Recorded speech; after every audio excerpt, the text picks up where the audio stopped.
I say then, walk in the Spirit, and you shall not fulfill the lust of the flesh. For the flesh lusts against the Spirit, and the Spirit against the flesh. And these are contrary to one another, so that you do not do the things that you wish. But if you are led by the Spirit, you are not under the law.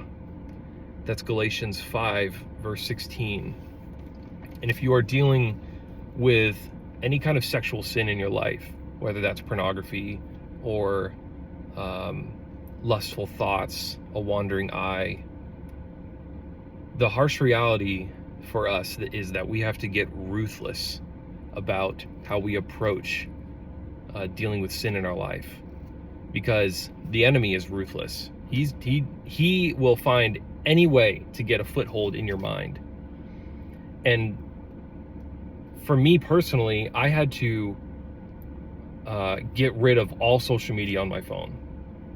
And even these TikToks, I post them from a desktop computer. I don't have these apps on my phone.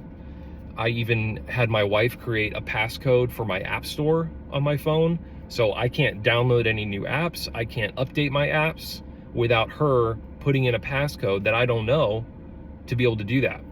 And sometimes, yeah, it's annoying because I can't update my apps without having her put a passcode in, but that's what I had to do, and you have to get brutally honest with yourself about where are the areas in my life that I'm getting tripped up in.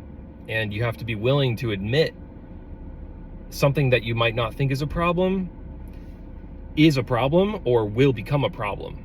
And for me, that was social media. Social media was always the gateway.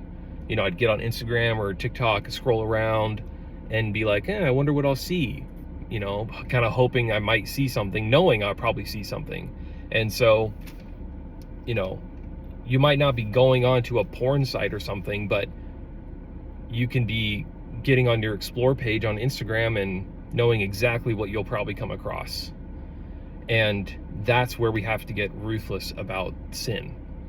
And that's where you have to put up these guardrails and put in these practices in your life, in your devices, in your mind, to fight back against the lust of the flesh, because it's never ending, and the enemy's never going to stop trying to bring you down, and he's going to get even smarter and even more conniving about how he gets a foothold in your mind. So you have to get honest about, where does the enemy have a foothold in my life, and you have to get ruthless.